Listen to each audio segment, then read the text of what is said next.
Hello, Beruchim Abayim, TOLEDOT Part 2. We will be talking about Rivkah Imenou, the mysterious, soft-spoken, loving matriarch. Before hitting TOLEDOT, I'm at Chamishi of Chaye Sarah, where we will discuss the encounter between Yitzchak and Rivkah. So Eliezer was sent by Abraham to find a wife for Yitzchak. Yitzchak was in another planet, meaning that after Akedat Yitzchak, he was the Ola Temima. Everybody knows that. He was the perfect sacrifice. He is the only patriarch that did not leave Eretz Israel. He did not leave Eretz Canaan. And at the age of 37, he did the Akedah. There's many different commentaries where we learn that Michael came and he stopped Abraham, but there's the Kabbalah that says that indeed Abraham did Akedat Yitzchak.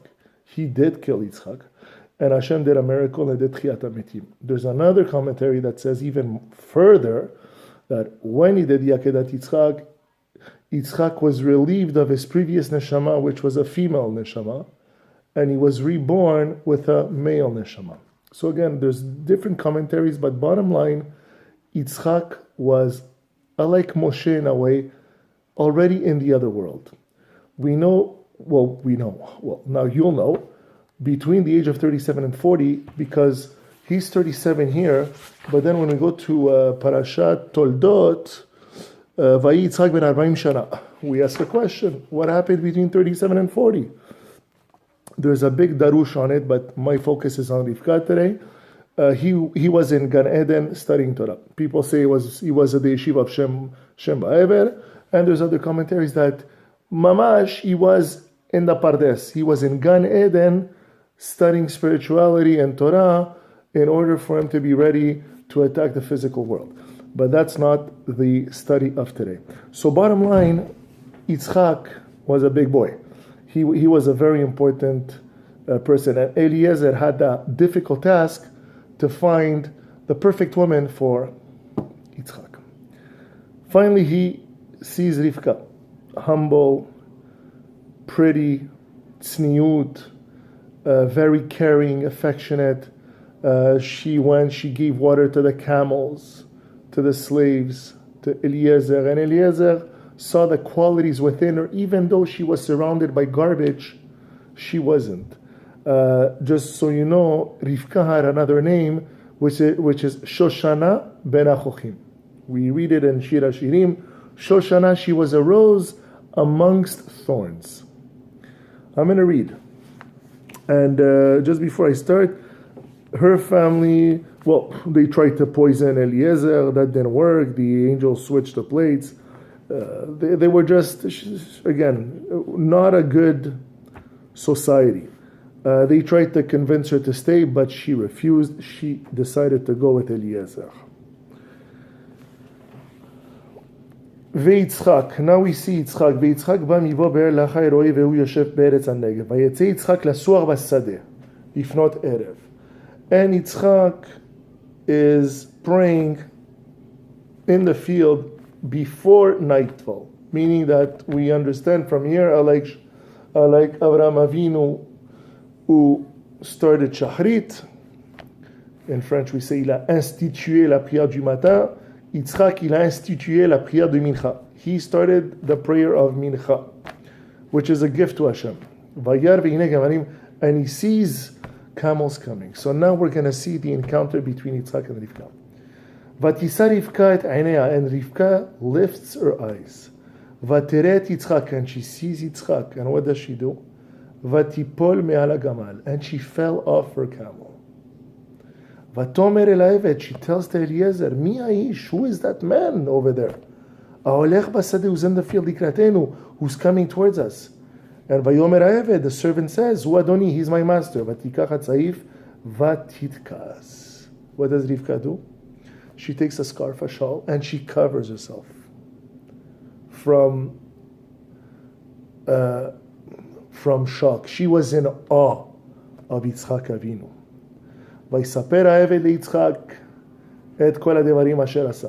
ויביאה יצחק, and Yitzchak brings her האוהלה to the tent of his mom. We know when Sarah was alive, there were 3 mitzvot, 3 miracles during her living. There was a cloud over the tent to protect. There was the delicious smell of the chalot, and the ner Shabbat were always lit. When she passed away, when Sarah passed away, those miracles disappeared. When Rivkah came in, those miracles reappeared. And it's written for the first time within the patriarchs and matriarchs. Vatei lo leisha vayehavea vayinachem Yitzchak achari imo. Yitzchak loved Rivkah. So we see this is very romantic how they met. And then we start Parashat TOLEDOT. And you'll notice that it's only right before Shevi'i vatomer Rivkah Yitzchak katzti bechayai. So the whole parasha, there's no conversation between them, but they love each other. So that's what I want to figure out and discuss with you. Rivkah Shoshana ben Achochim was born amongst Reshaim. And when she saw Yitzchak, she was in awe. She was intimidated. Rivkah, unlike Sarah, who had a mouth, and the later Imaot, Rachel, Leah, who had a very strong character, and we know a lot about them, Rivkah was quiet. She had, in a way, inferiority complex to Yitzchak. Yitzchak, again, like I said, he just came back from the Akedah. He was Olat Temima. He was already an angel. So when Rivkah, she knows where she came from. When she saw this man who had such Gedulah, she was intimidated. And we see it throughout the parasha where Rivkah doesn't want to cause harm, doesn't want to aggravate Yitzchak, doesn't want to bother him. And we see this in the beginning where Vayetar Yitzchak l'Adonai Norcha Ishto ki akarai Vayeater lo Adonai vatar Rivka Ishto Vayitrotzetzu avanim bekirba vatomer im ken lama ze anochi vatelech lidrosh et Adonai. So they were praying together. Yitzchak and Rivkah were praying together. It's written clearly that the only reason Hashem Yitbarach Shemo accepted the prayer is because of Yitzchak's prayer. A prayer that comes from Tzaddik ben Tzaddik is more accepted, has more value than a prayer that comes from a Tzaddiket or Tzaddik ben Rasha. So Vayeater lo, and Hashem responded to Yitzchak. Vayitrotzetzu avanim bekirma vatomer im ken lama ze anochi vatelech lidrosh et Adonai. She went to see Hashem. Who was Hashem? It was the yeshiva of Shem Ba'ever. But listen to this. Vayomer Adonai la shene goim bevitnech. Hashem speaks to Rivkah. She is the only matriarch in the Torah where Hashem speaks to Rivkah. Hashem, we never read that Hashem spoke to Sarah, Rachel, Leah. If I'm mistaken, please bring proof. Rivkah is the only matriarch in which Hashem speaks to her. She has nevuah, Ruach HaKodesh. Even, we read in the Rashi, in the commentary, when she overheard Yitzchak say that she was going to bless Esav, commentary said no. She didn't spy. Ruach HaKodesh came to her, which pushed her, which changed her character, that instance, from being very passive and hidden and sniut. She took charge to save Am Yisrael. Chaz v'shalom, could you imagine if Esav received the bracha of Yitzchak? We would not be here studying Torah. And that we have to thank Rivkah Imenou. I'm going to go on. Why didn't she go to Yitzchak? Yitzchak was the epitome of tzaddikim of that time. He was the Gadol Ador. Why did she go to Shem Va'ever? And that's another trait of Rivkah. She didn't want to create trouble at home. She didn't want to sacrifice the shalom bayit that they have, the love that they had between them. She didn't want to cause more tsar to Yitzchak, who saw his wife suffering. And we know that Yitzchak prayed in front of Rivkah, saying to Hashem, challenging Hashem, I will not do what Abraham did and marry Hagar. I want my son, I want my kid to come from this woman. Lenochach ishto, ki akara hi. I want my son from Rivkah. I don't want from a maid. So again, he really loved Rivkah, but even that, Rivkah still felt inferior to Yitzchak. And with that, she didn't want again to cause more problems. So that's why she went to Shem Va'ever.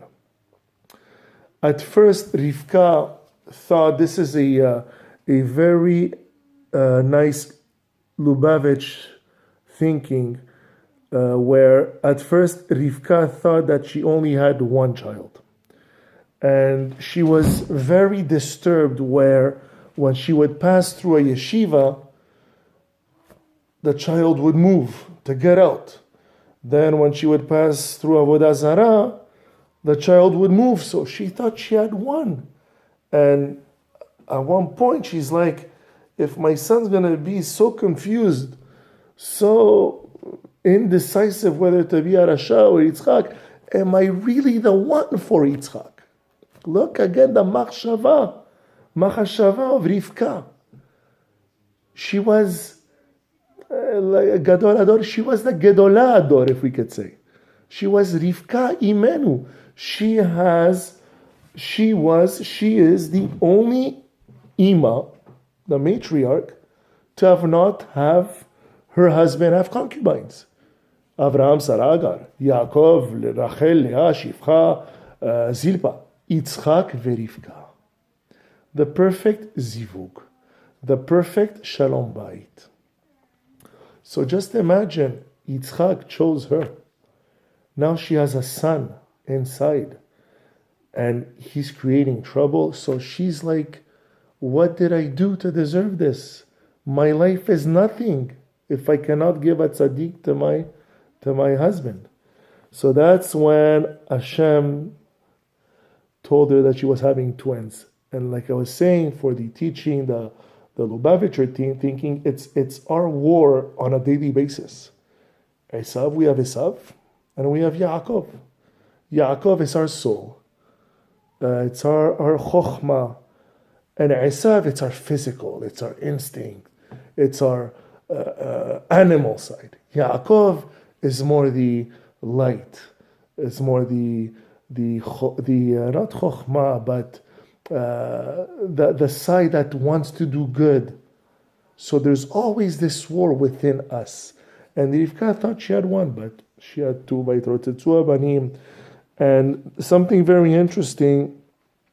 Why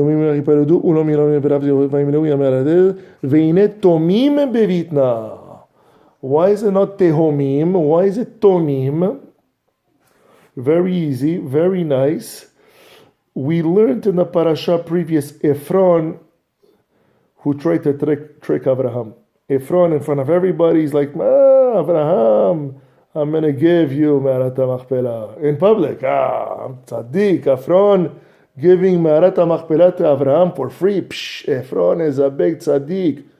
Abraham, come to my office, we're going to talk money. Ephron, Gematria 406. Tomim, if you split the word Tomim, Taf Vav, Mem. Taf Vav, Taf is 400, Vav is 6, 406. Ephron is Esav, same thing. Esav, Tzayid Befiv. He would ask his father Yitzchak, how do you give Maaser for salt? Which is stupid, you don't give Maaser for salt. He got married at 40, he's like, I'm going to get married at 40 like my dad. Very tricky. The mem, that's 40 days and 40 nights. What's 40 days and 40 nights? Moshe Rabbeinu, Yaakov. If not for Yaakov, who received the bracha, thanks to Rivkah Imenou, we would not have Moshe have 40 days and 40 nights. So here we go. Veinet tomim bevitna. Rivkah would have Ephron reincarnate, which is Esav, but she would also have Yaakov, who would bring forth through Levi Moshe Rabbeinu. And that's why it says tomim bevitna. Rivkah liked both kids. It's written, Vayehav Yitzchak et Esav, ki tzayit befi, v'Rivkah ohevet et Yaakov. But she treated Yaakov and Esav the same way. To the point when Esav came back from hunting, he wouldn't trust his wives. He would only trust his mom. When he killed Nimrod, the clothing that he took from Nimrod, he entrusted it to Rivkah. Rivkah loved them both, but through Ruach HaKodesh, through the secret that Hashem, through Shem Ba'ever, told Rivkah, which is Verav Ya'avod Sa'ir, meaning that the older one will serve the younger one. She knew. She kept a secret for 63 years. Rivkah Imenou kept a secret from Yitzchak Avinu for 63 years. Until the moment came where she received Ruach HaKodesh, and Yitzchak wanted to give the Berachah to Esav. Rivkah acted with chokhmah. She acted with force. And she told Yaakov, now is your time. Now it's your time to take the Berachah, because if you don't, we will not have Am Yisrael. Esav gets all the Bracha, we will not be here. We are not safe. Rivkah told Yaakov to take the Beracha. And that's what he did. And Rivkah, even though she loved Esav, the same way she loved Yaakov, but she had to choose. And the only way she chose is because of the Ruach HaKodesh. It's because of the word of mouth. Word of mouth, it's marketing, but she heard through the word of Hashem that the youngest will be more powerful and that the oldest will serve the youngest. And that was Yaakov. To finish very quickly, Rivkah,